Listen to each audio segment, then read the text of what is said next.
Jaya Radha Madhava Kunja Bihari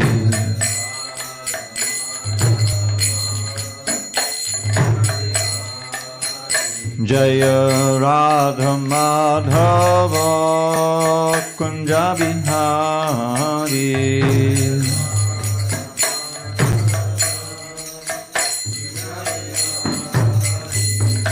Gopijana Vallabha Girivardhari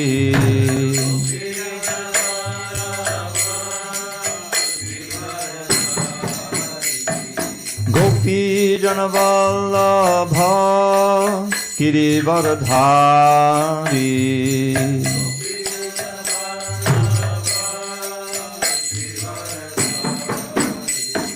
Yashodanandana Bhajana Ranjana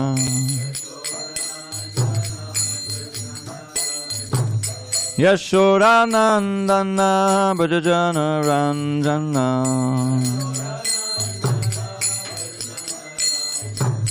Yamunatira Vanachari Yamunatira Vanachari Jaya Radha Madhava Kunja Bihari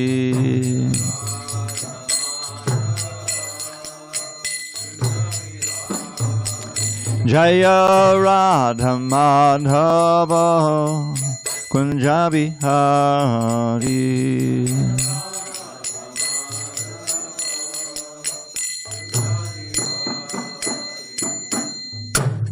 Jai Om Vishnupad Paramahansa Parabhajikacharya Ashtottara Shri Srimad Divine Grace Srila A.C. Bhakti Vedanta Swami Prabhupada Ki Jai ISKCON BBT Founder Acharya Srila Prabhupada Ki Jai Jai Om Vishnupad Paramahansa Parajikacharya Ashtottara Shri Srimad Divine Grace Srila Bhakti Siddhanta Saraswati Thakur Ki Jai Ananda Koti Vaishnavinda Ki Jai Namacharya Srila Haridas Thakur Ki Jai Grantharaj Srimad Bhagavatam Ki Jai Samaveta Bhaktivinoda Ki Jai.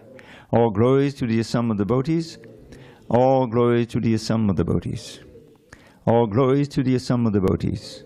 All glory to Shri Guru and Gauranga.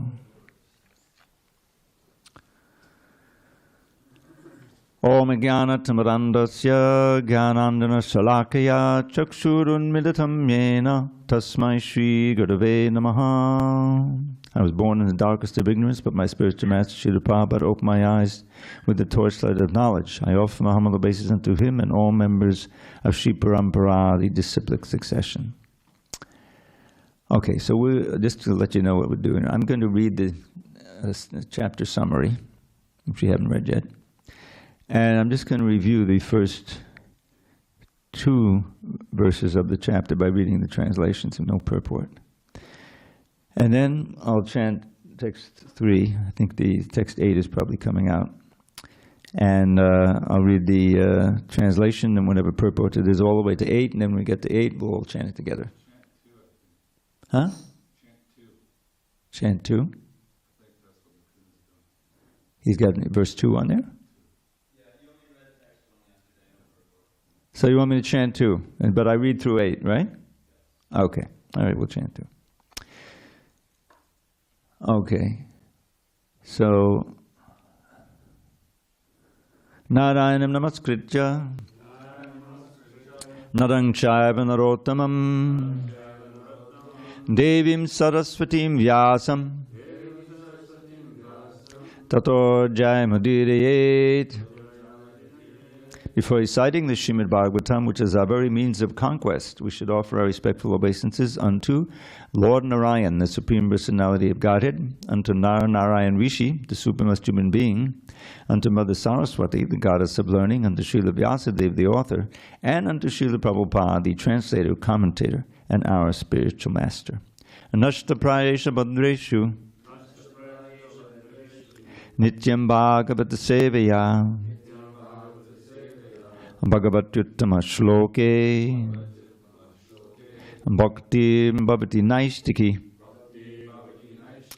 By regular attendance in classes on Srimad Bhagavatam and by rendering devotional service to the pure devotee, all that is inauspicious within the heart is destroyed almost to nil. And loving devotion to the Supreme Lord, who is glorified in transcendental songs, is established as an irrevocable fact. Did I do Om Namo yet? Om Namo Bhagavate Vasudevaya. Om Namo Bhagavate Vasudevaya. Om Namo Bhagavate Vasudevaya.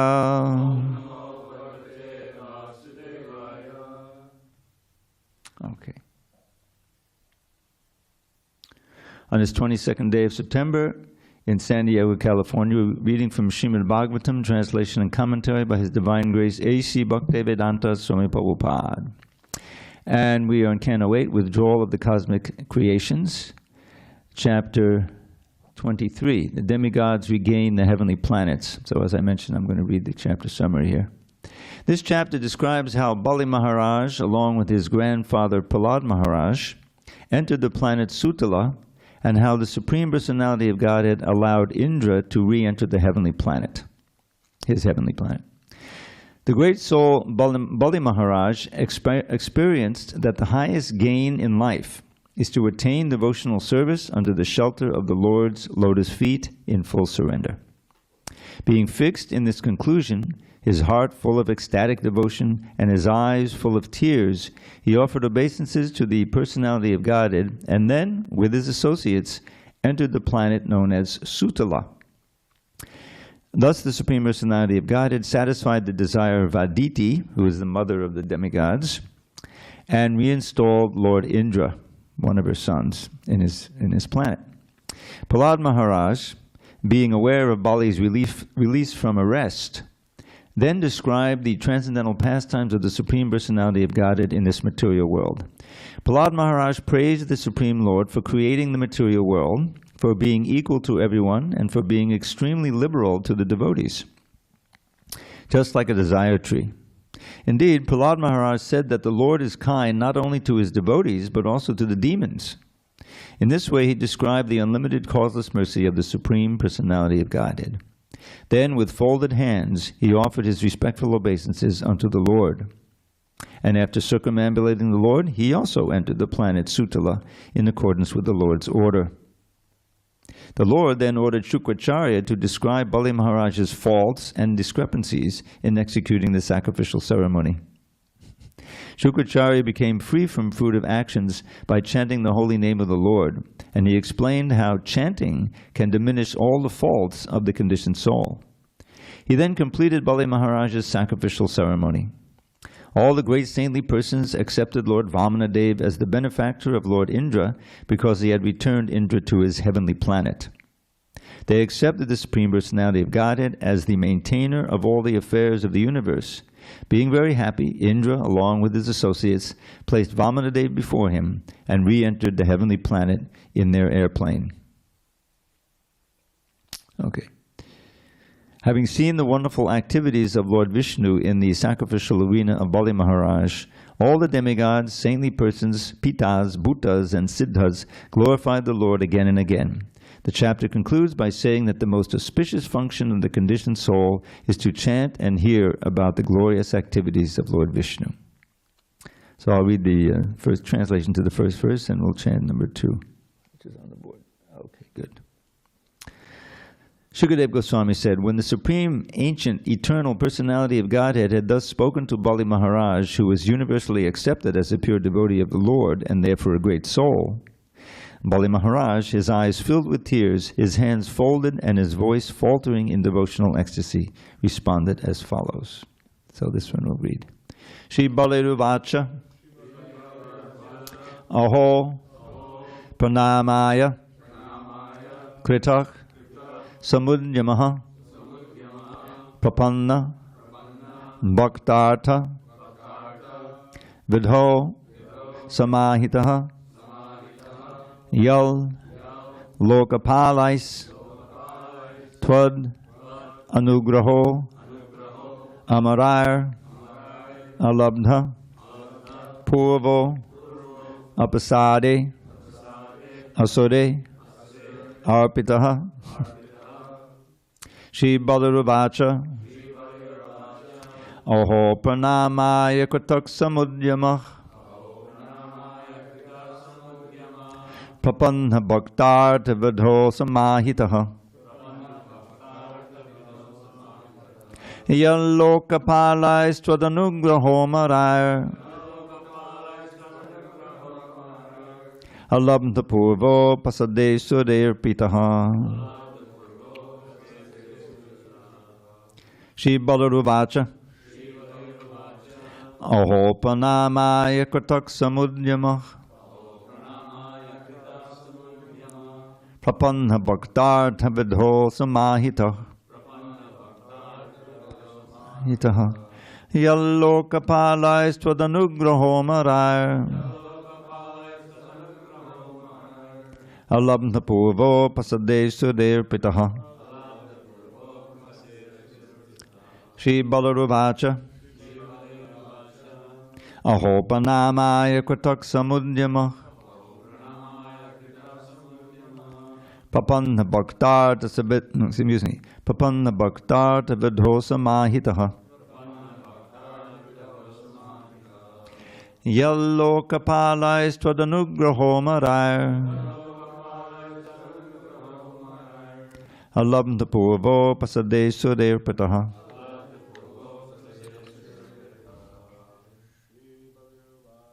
Shri Balaravacha Aho Pranamaya Katak Samudyamah Papanna Bhaktartha Vidho Samahitaha Yallokapalai Stvadanugrahomarayar Alabdha Purvo Pasade Surirpitaha Shri Balaravacha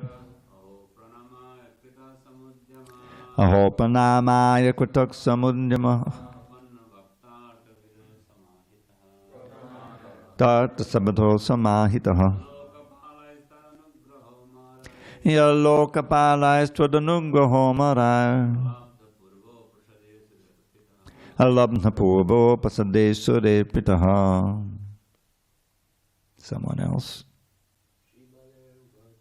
Shri Balaravacha Aho Pranamaya Katak Samudyamah Papanna Bhaktartha Vidho Samahitaha Yallokapalai Stvadanugrahomarayar Alabdha Purvo Pasade Surirpitaha. Anyone else? Shri Balaravacha Aho Pranamaya Katak Samudyamah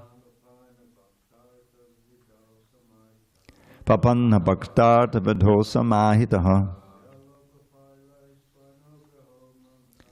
Yallokapalai Stvadanugrahomarayar Alabdha Purvo Pasade Surirpitaha. Either lady want to try? Shri Balaravacha Aho Pranamaya Katak Samudyamah Papanna Bhaktartha Vidho Samahitah Yallokapalai Stvadanugrahomarayar Alabdha Purvo Pasade Surirpitaha. Okay. Anyone online? Want to chant? It's not. Shri Balaravacha Shri Balaravacha Aho Pranamaya Kritak Samudyama Aho Pranamaya Katak Samudyamah Prapanna Bhaktartha Vidho Samahita Papanna Bhaktartha Vidho Samahitah Yallokapalai Stvadanugrahomarayar Yallokapalai Stvadanugrahomarayar alabdha purvo pasade sure riptaha. Alabdha purvo pasade sure riptaha. Thank you, Vanessa. Shri Bali Uvacha, Bali Maharaj said, Shri Bali Uvacha, Bali Maharaj said, Aho, alas, pranamaya, to offer my respectful obeisances. Kritaha, I did. Samudyamaha, only an endeavor. Okay. Prapanna bhakta, artavidho, in the regulative principles observed by pure devotees. Samahitaha, is capable. Yat, that. Lokapalai, by the leaders of various planets. Tvat anugraha, your causeless mercy. Amarai, by the demigods. Alabdhapurvaha, not achieved previously. Apasade, unto a fallen person like me. Asure, belonging to the Asura community. Arpitaha, endowed. Okay, translation, Srila Prabhupada. Bali Maharaj said, what a wonderful effect there is in even attempting to offer respectful obeisances to you. So he's speaking to Vamana Dev. I merely endeavored to offer you obeisances, but nonetheless the attempt was as successful as those of pure devotees. The causeless mercy you have shown to me, a fallen demon, was never achieved even by the demigods or the leaders of the various planets. Purport. Srila Prabhupada's purport. When Vamana Dev appeared before Bali Maharaj immediately wanted to offer him respectful obeisances. But he was unable to do so because of the presence of Shukracharya and other demoniac associates. So this is go way back when the pastime began and Vamana appeared to beg 3 steps of land. The Lord is so merciful, however, that although Bali Maharaj did not actually offer obeisances, but only endeavored to do so within his mind, the Supreme Personality of Godhead blessed him with more mercy than even the demigods could ever expect. As confirmed in the Bhagavad Gita 240, Svopamapyasya dharmasya trayate mahato bayat. Even a little advancement on this path can protect one from the most fearful type of danger. That's actually what Prabhupada meant there, fearful type of danger. Close quote. The Supreme Personality of Godhead is known as Bhava Grahi Janardana, because he takes only the essence of a devotee's attitude. If a devotee sincerely surrenders, the Lord, as the supersoul in everyone's heart, immediately understands this. Thus, even though externally a devotee may not render full service, if he is internally sincere and serious, the Lord welcomes his service nonetheless. Thus the Lord is known as Bhava Grahi Janardana, because he takes the essence of one's devotional mentality. Now, I'm supposed to read through to 8, I think, right? Yes. Okay. All right, let's read the translations and the purports, if there are any. Shukadeva Goswami continued. After speaking in this way, Bali Maharaj offered his obeisances first to the Supreme Personality of Godhead, Hari, and then to Lord Brahma and Lord Shiva. Thus he was released from the bondage of the Naga Pasha, the ropes of Varuna, and in full satisfaction he entered the planet known as Sutala. Text 4. Thus, having delivered the proprietorship of the heavenly planets to Indra, and having fulfilled the desire of Aditi, mother of the demigods, the Supreme Personality of Godhead ruled the affairs of the universe. Text 5. When Prahlad Maharaj heard how Bali Maharaj, his grandson and descendant, had been released from bondage and had achieved the benediction of the Lord, he spoke as follows in a tone of greatly ecstatic devotion. Prahlad Maharaj said, O Supreme Personality of Godhead, okay, this is text 6. O Supreme Personality of Godhead, you are universally worshipped. Even Lord Brahma and Lord Shiva worship your lotus feet. Yet although you are such a great personality, you have kindly promised to protect us, the demons. I think that such kindness has never been achieved even by Lord Brahma, Lord Shiva, or the goddess of fortune, Lakshmi. What to speak of other demigods or common people? Purport. The word Durga Pala is significant. The word Durga means that which does not go very easily. Generally, Durga refers to a fort, which one cannot very easily enter or leave. Another meaning of Durga is difficulty. Because the Supreme Personality of Godhead promised to protect Bali Maharaj and his associates from all dangers, he is addressed here as Durga Pala, the Lord who gives protection from all miserable conditions. Text 7. O Supreme Shelter of everyone, great personalities like Brahma enjoy the perfection simply by tasting the honey of rendering service at your lotus feet. But as for us, who are all rogues and debauchees born of an envious family of demons, how have we received your mercy?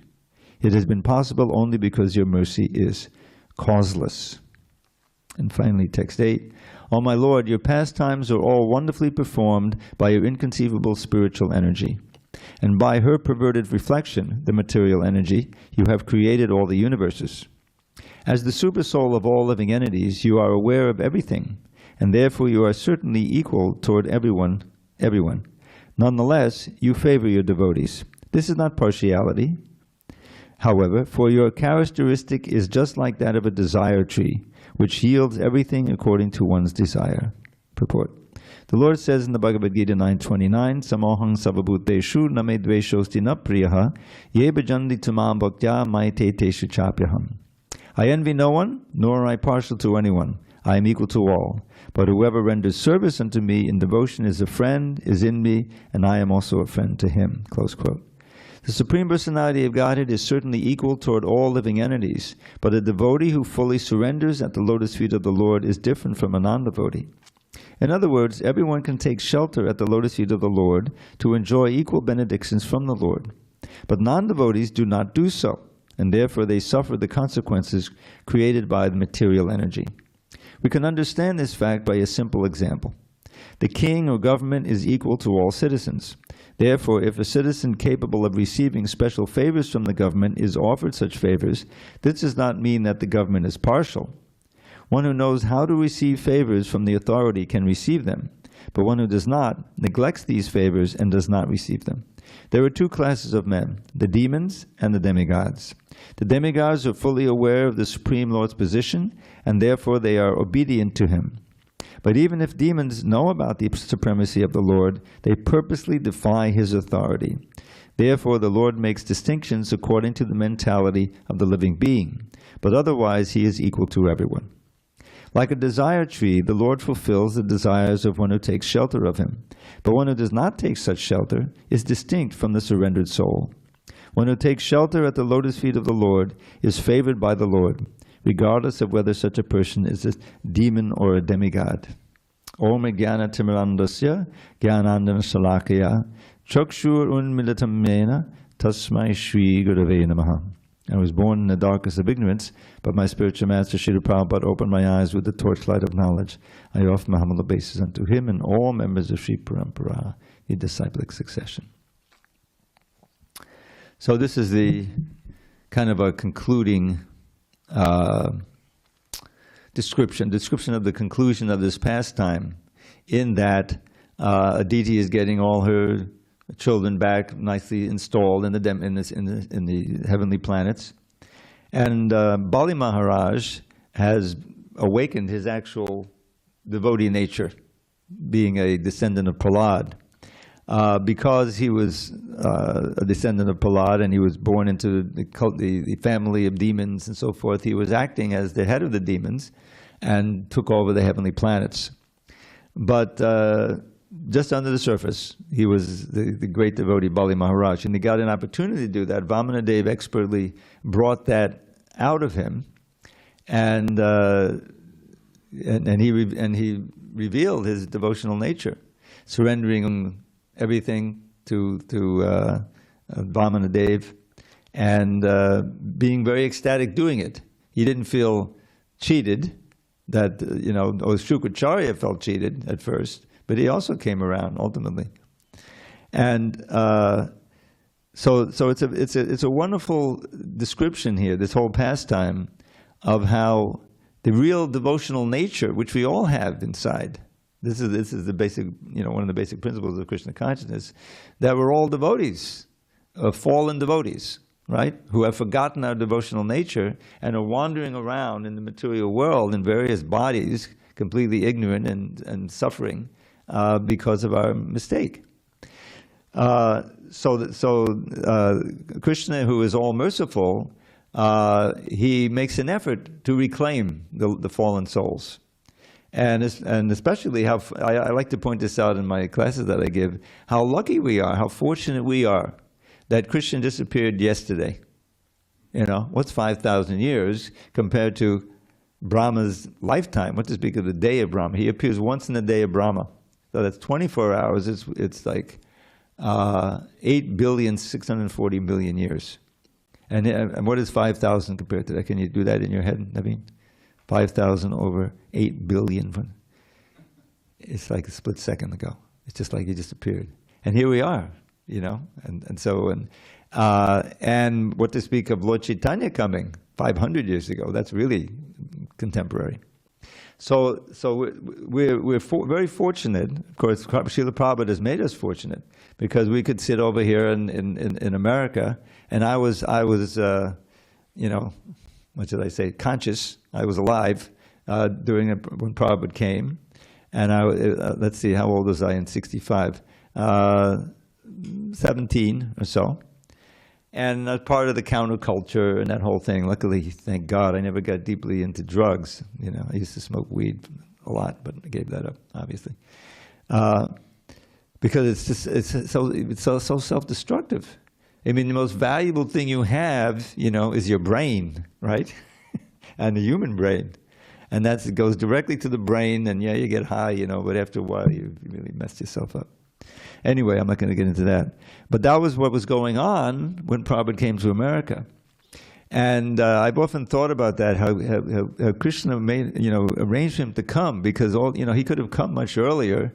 He got the order much earlier, but finally, and even it took him a long time after he decided to go to America to get the permission, to get the free passage on the boat.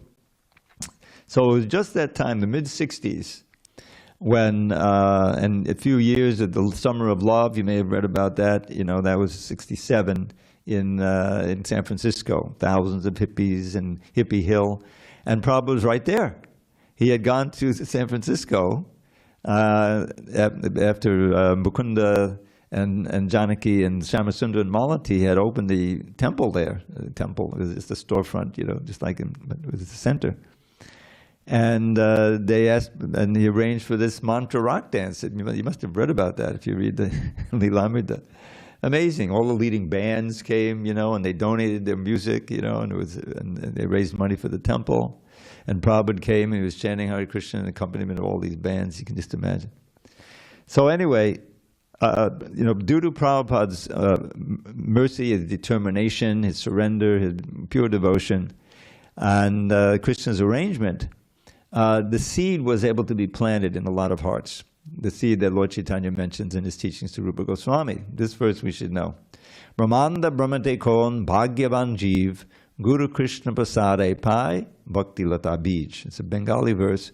And Lord Chaitanya is saying to Rupa Goswami in his teachings, Brahmande Brahmate Kon Bhagyavan Jeev. The Jiva, all of us are Jivas, Jiva souls, as we learn from Bhagavad Gita. We're wandering up and down the universe, different species, different planets, different situations. The fortunate soul meets the pure devotee who, empowered by Krishna, plants the seed of devotion in the heart. Now, how does that seed get planted? By sound vibration, by hearing the holy name, by hearing the Bhagavad Gita, by associating with devotees. And what is that seed that's planted? It's kind of a desire seed. We have so many seeds that we plant. As soon as we enjoy something, there's a seed planted in the heart. Let me enjoy it again and again and again. And these are within our heart. And the ordinary person, when he dies, there are all those desire seeds, also a lot of fearful seeds, and also your previous karma, and all that's taken into account. The super soul is there, the higher powers, and you get your next body. And in this age, let's face it, most people are going down from the human platform, just as Kali Yuga. So, but who knew about that? No one really knew that in America. Practically no one really, maybe they read the Bhagavad Gita, but that they fully believe it. As Tamal Krishna famously said to some professor who was meeting and was discussing Bhagavad Gita, have you read the Bhagavad Gita? Of course I've read the Bhagavad Gita. And what are you going to do? What did you say? What do you mean, what am I to do? I just know the Bhagavad Gita. I also know the Tibetan Book of the Dead. I know the Bible. And in other words, the seed wasn't planted. But Prabhupada, because of his example and because of the potency, I love this verse that last time I wrote a Vyasa Puja offering, printed in the Tributes book, and I read it during Vyasa Puja. And I was, praising Prabhupada for the great gift of recorded lectures. The fact that you can hear Prabhupada giving so many, hundreds of them, recorded lectures, he was very insistent on that. He knew how important it was. And then in this fourth chapter, fourth canto, I forget the Sanskrit, I forget the reference, but I can find it if you want it. The verse talks about the potency of the voice of the pure devotee, which is laden with the saffron mercy particles from the lotus feet of Krishna. You see? So when you hear that voice, it can more easily transform your heart. Now, of course, now in the books, the books are also super potent. They have Prabhupada's words, and he actually dictated most of those books. So it's also there. But hearing him speak it's just like if someone really believes something, someone is dedicated to it, and they talk about it, that can really move you to want to try to investigate it, right? If you're receptive. Whereas someone else who is just reading from an advertisement, and is not really into it, it doesn't affect you so much. So anyway, it's important, and if you're interested, I can show you how you can download all these, lectures and conversations on your phone, or just get, I think probably on YouTube. There's many, but he didn't have so many taken in video. It was mostly just recording. So anyway, back to the Lord Chaitanya. Now this seed of devotion, it's planted in all of us. That's why we're chanting Hare Krishna. And if we chant purely and we cultivate the plant, is this Bhakti Lata, is like a creeper or a plant of devotion that's growing. And there's also so many weeds in there. There's offenses that we have to weed out. There are other material desires that we have to control, and they will eventually die, And we have to protect it against offenses. And offending the pure devotee is the worst offense. It's called like a mad elephant offense. Imagine if you're cultivating a nice little garden and a mad elephant comes on and kicks down the fence and tramples it. How destructive that is. So those offenses need to be avoided. And it's a wonderful analogy. So the creeper is growing, and what happens if you successfully water it and cultivate? It penetrates through, it grows and grows, penetrates the covering of the material world, goes to Goloka and takes shelter at Lord Krishna's lotus feet. And then there's this fruit, I don't know, kind of a mango-like fruit that you can relish forever, tasting that fruit of devotional service to Krishna. So Bali Maharaj is a very fascinating figure because he's born in a family of demons, and he's acting like a demon, but it's just an outer covering. He's basically a devotee, a great devotee, and a descendant of Prahlad. And Vamanadev, he just as Krishna does so many, expert genius means that you can accomplish several things at one time, by the activity. Krishna does that. So he's simultaneous. What is Krishna in the form of Vamanadev doing? Of course, he's got the main mission, right? The original is to return the heavenly planets to the demigods, so that Mother Aditi will be pacified and everything will be set. So that's there. But at the same time, he sees that he wants to evoke Bali's, this great devotee's, actual devotional nature. You see, and So he has that plan, the unusual plan. I mean, Krishna comes in, how does he do so many things? Like in Vrindavan, take care of the demons and just kill them off, and not like that. That's it. He says that. Paratanaya sadhanam vinachayascha dushkatam dharma sangstapanataya sambhavami yuge yuge. He's describing Pradatanaya sadhanam. I protect the devotees, I annihilate the demons, and I reestablish Dharma. You see, Dharma is real Dharma is, Prabhupada, I just listened to this morning. Dharmam tu sakshat bhagavat pranitam. This is Yamaraj speaking in the 6th canto. And also, I think shortly after that verse, he names the 12 Mahajans, one of whom was Bali Maharaj. What this says is, Dharma, real Dharma is that which is spoken by the Lord. It's not something concocted, by human mind. It has to come by the Lord. And that's why Prabhupada emphasized at first, of course, the Bhagavatam, was there, which is the ultimate book. But as soon as he got a chance, he published the Bhagavad Gita with the very words of Krishna.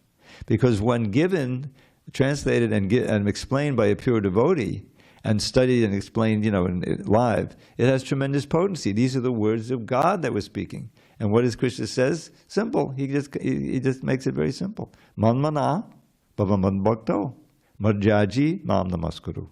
You see, just think of me, become devoted, worship me, and bow down low. You come to me, O friend. I promise you this boon I shall bestow. I put it into a little poem. That's text 1865, and then in 66 he sums it all up. Sarva dharma padatyajya mame kangsharanam bhaja. Aham tvam savapapebhyo mokshiyasyami mashuchaha. Just give up all dharmas, the dharma that I spoke before, karma yoga, jnana yoga, ashtanga yoga. Don't worry about those. You see, just surrender unto me. But mame kangsharanam bhaja, solely and wholly unto me.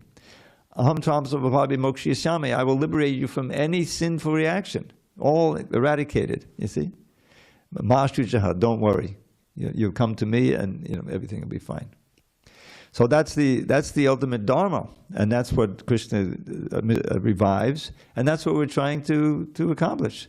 If we truly surrender to Krishna at every moment by the means that has been given to us by Lord Chaitanya, then we're sure to attain pure devotion, pure love for Krishna, which is the final goal, and return home back to Godhead.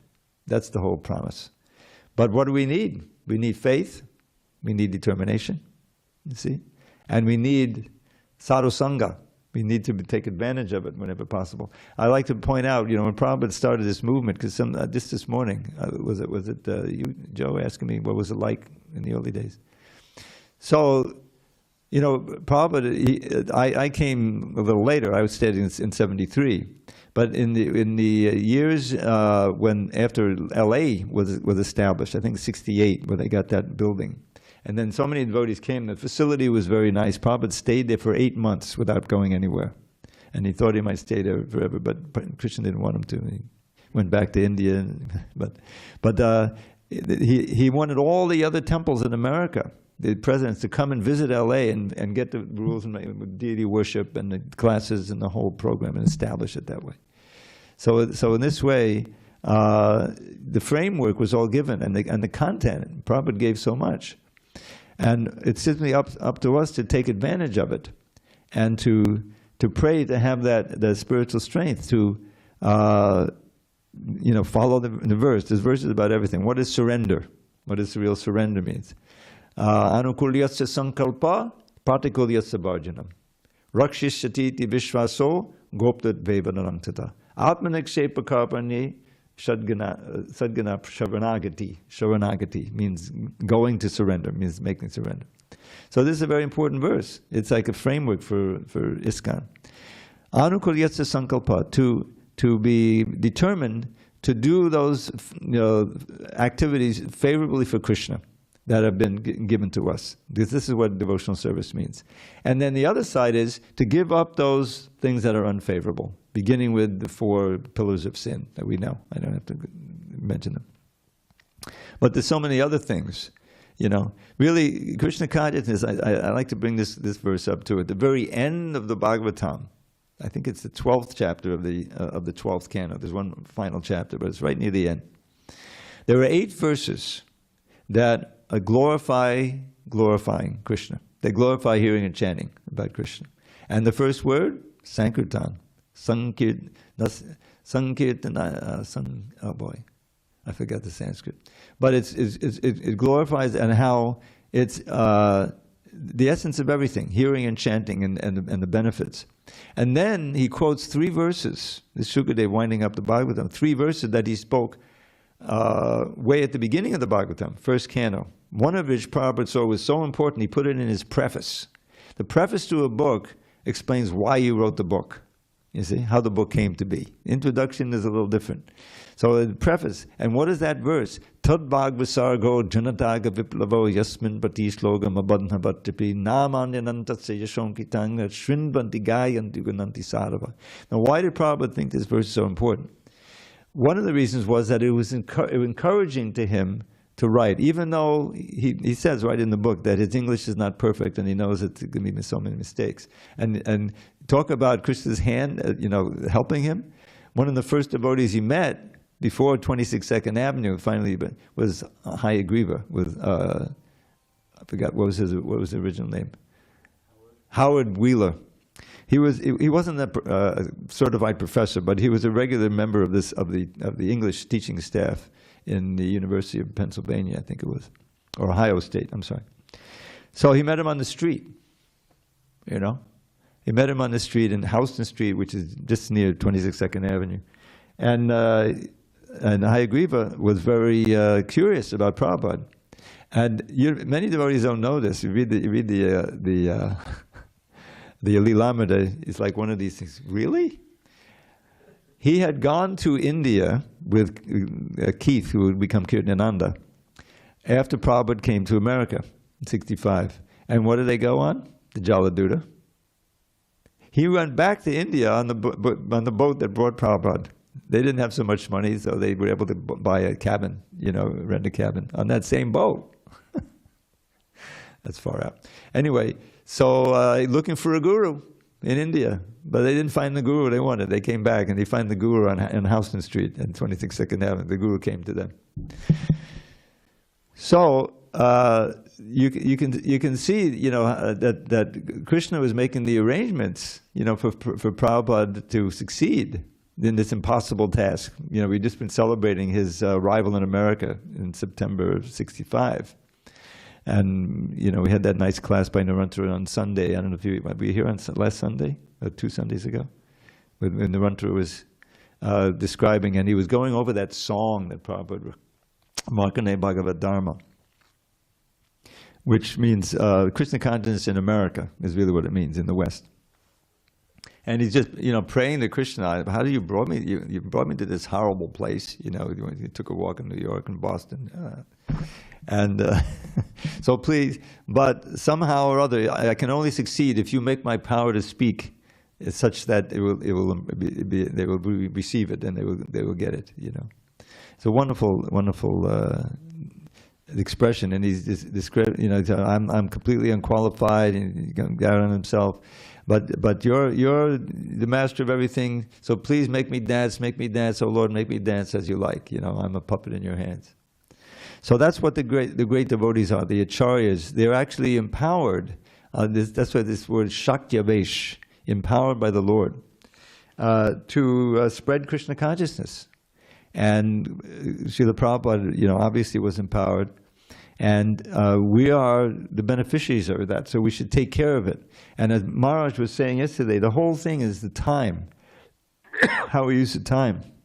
Now back just 1 second to that Ashtaka. There are 8 verses. I call it the Krishna Katastaka, glorification of Krishna Katha. The last verse of those 8 verses, and I'll give you the reference. They're worth reading, all of them. So anyway, first about the Tad Bhagavasargo. The Tad Bhagavasargo verse says, those words which are meant to bring about a revolution in this world's misdirected civilization, and which glorify the Lord, even if every verse is miscomposed, still those works of literature are heard and relished and distributed by the great devotees. It's not the quality of the English that counts, it's the actual meaning and the effort. So Prabhupada, he was encouraged by that because English was distinctly his second language. He had already written the 3 books of the first canto. This is well known, Very great effort to get those printed. He had no money, he had to beg the money to do it. But he had them printed. And maybe I'll bring them one day because I have a set of the originals, not the facsimiles. I can bring over so you can see it, touch it, whatever. Anyway, so... And he says right near the beginning of the book, this will certainly fail, this effort, He says, because it's got English discrepancies and this and that. But by this verse, he brought to the preface, he said, this is encouraging, because even if it's miscomposed, it can still be very beneficial. Those who are receptive will take the message, And so Hayagriva came to help him with the editing, and then Jayavardhanaraj came, and he had editors. I did my little piece. And so... and then translated into so many languages, from the English into world languages. And these books have been going out. More than 500 million books have been distributed in these years since Prabhupada came, and they're going out by the thousands and tens of thousands every day. So that what are they getting? They're getting Prabhupada's association, and they're getting Krishna's association in Bhagavad Gita. And some of you may not know about this, but there's a wonderful Uddhava Gita in the Bhagavatam. In the 11th canto, Krishna is speaking to Uddhava before Krishna departs, and it's very wonderful. It covers many of the things that Krishna does in the Bhagavad Gita, but in more detail. And so Krishna is speaking directly, or the great acharyas and Shukadeva and others are speaking about him, and that's Krishna Katha, and that is what is our salvation. So we should take advantage. Studying Prabhupada's books, he very much wanted us to study these books systematically. There's Bhakti Shastri courses, but he wanted us to take, and other courses, so that our intelligence becomes strengthened. This is the whole idea. The intelligence which we have, that the lower animals have, if we apply it to Krishna consciousness, then we can use that strength intelligence to control the lower self. Right, the mind and senses, which are always trying to take us away from Krishna consciousness in the beginning. And I'll end with this wonderful verse that many of you are familiar with, because I quote it often. And Prabhupada quotes it actually also.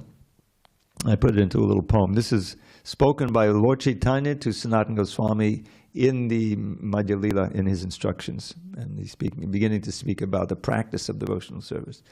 So it goes like this: Kama dinang katina katita padita durnideshas tesham jata mayna karuna nattapano prashantihi utsvijayata natayodapate sampratam labdha buddhis pamayata kshadanam abhayam mam niyung swatmadasye.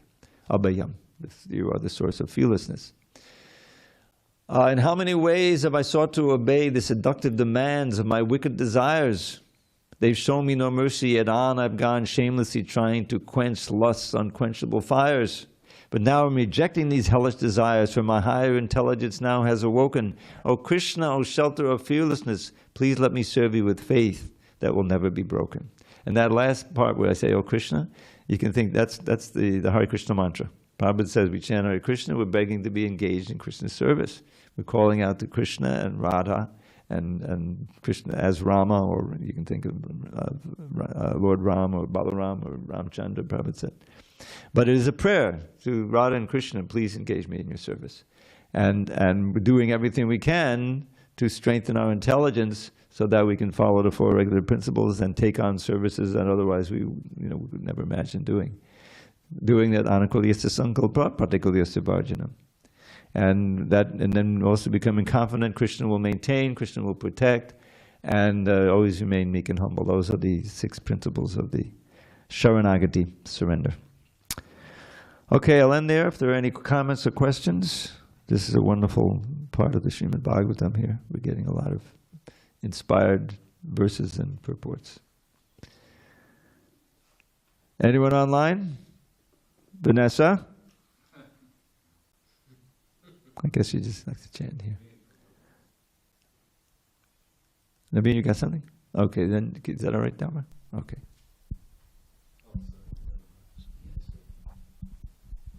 I just had a quick question about like what you said about most people will be going downward, like based on their activities in this life, like they'll be going downward. Yeah, because it's Kali Yuga. It's such a dark time. I guess, like, is there a way to know that? Is there a specific kind of, like, meat eating alone? Will that, like, make you kind of go downward and not have another human life? Or well, there's also a balance. In other words, you may be a meat eater, but you like to go out at Christmas time and help people, and like that. So there's also good stuff that can prevent you from going down to the insects, and maybe you just go down to the cows, and then you get reborn as a human being.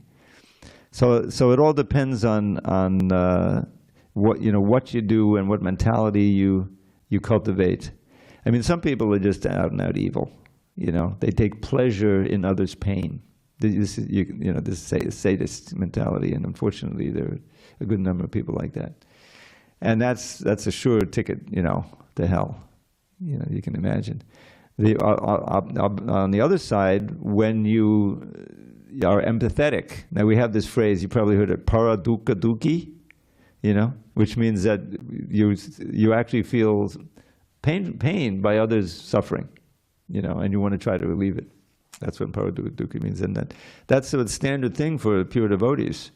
It's just like Prahlad, he showed the perfect example. He has this verse, Naibod Vijay Padadodachida Vaitadanyas. He's speaking to Nrsingadev, this is his prayers, Nrsinga's right there. He says, my dear Lord, I'm not at all disturbed in this world, You can imagine, he got tortured by his father, put into a vat of oil, boiling oil, and all kinds of stuff like that. But he remained undisturbed and protected because he was totally absorbed in thinking and praying to Krishna. So he was saved from the suffering. So now he's saying, I'm not at all upset, now his father's been killed and everything. Because at any time I can chant your glories and immerse myself in an ocean of nectar. I have no problem. But then he says, Shoche, you're lamenting. I'm lamenting. What are you lamenting? You're supposed to be beyond that. No, he's lamenting for all these fools and rascals who have ignored you, and they're trying to enjoy their senses, and they're headed toward great suffering. But I'm not going to abandon them, because I know that you are the only hope for them, so I'm going to try to give them you see. So this is the perfect mentality. Prahlad is a perfect example. There's always a spectrum, The problem is in this age, it's such a bad age, Kali Yuga, that, and I'll tell you, the proliferation of media, the social media and all these things, is degrading people even more, because you get into the wrong channel there, and you go down the rabbit hole, and you believe all this and that, and you're looking at things. The education is damaged by all of this availability of everything like this, So it's a dark time, and it's very likely that people, this is what we, when we go out to distribute books, you can feel, if they take the book and maybe they'll read even one page, they can be saved from that. They will have to, because they're going to have to read page 3 in the next life. In other words, you start even a little bit of this, as Prabhupada quotes that verse, even a little bit of this advancement on this path saves one from and the way it was printed, from the dangerous type of fear. But if you read that and you investigate how Prabhupada quoted this verse and used it, fearful type of danger, which is losing the human form of life. So distribute, one book, a flyer, it'll be the flyer to come to the temple, anything, so that they at least have some credit in devotional service. It's an inspiration to preach. So that's the idea. But it is a great dangerous time. That's what one of our preaching, Prabhupada always said. Don't commit these graver sins, you'll lose your human form of life. And people, think that, I'll become a dog, but I'll forget. Yeah, but you postpone, it takes something longer to come back to the human form of life. You don't know what's going to happen. So the urgency of now, don't procrastinate. That's part of our preaching. And I'll tell you, if you get people to just chant Hare Krishna once, read about the power of that, how auspicious it is. As even just take Krishna consciousness. Dharma, you had something? Would you say the answer to that question was no? Or what would you say? Well, not that everybody. If the question is it always obvious if someone has a human birth or animal birth next life? Would you say the answer is just no, not always? Is that the answer? It's not. Are you saying it's not always obvious? Is that what you're asking? Would you say if the question is it always obvious if someone's next birth will be human or lower species? Is the answer then no? It sounds like your No, answer is it's not obvious because someone can be. I mean, I don't want to name names. Yeah, so the answer is no. The answer is no. Okay, Dharma, you're on, and I think we'll have to close with this. What's the difference between karma yoga and bhakti yoga? Karma yoga and bhakti yoga? Well, karma yoga, it really, in one sense, you can say is part of bhakti yoga. Because karma yoga means that you give as much as possible of the fruits of your activity. Possible means you need some to live, but the fruits of your activity for devotional service. And you can see how that's integrated as part of bhakti. But the emphasis on karma yoga is becoming detached from the fruits of your labor, And the best way to do that is to give it for, propagating of Krishna consciousness. But you can also give it as charity like that, But really to be the yoga part, to connect with Krishna, then it has to be given for otherwise it's just good karma. Good karma can be you're doing well.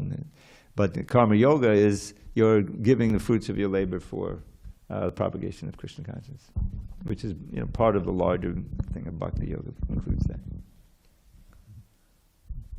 Just have a little announcement for the devotees that if you look at Godhead, you look at Radha Giridhar, you see Giridhar has a nice tulsi garland. Yes. Also with Chaitanya Mahaprabhu Nityananda. So anyways, you could appreciate that because it's a lot of work to sit there and make all that. So on your free time, everyone could appreciate that. Now, this and there's also evidence that the tulsi is doing better, right? Tulsi, that we have that, yeah. You know who made those? I think Avik made those yesterday. Yeah, he's sitting there for quite a while. Patiently, so. Oh, really? Oh, really? So Avik, you could think of. He gets extra credit if it's with a bad back. Yeah, Avik, if you're listening, and when we see you, we're going to thank you.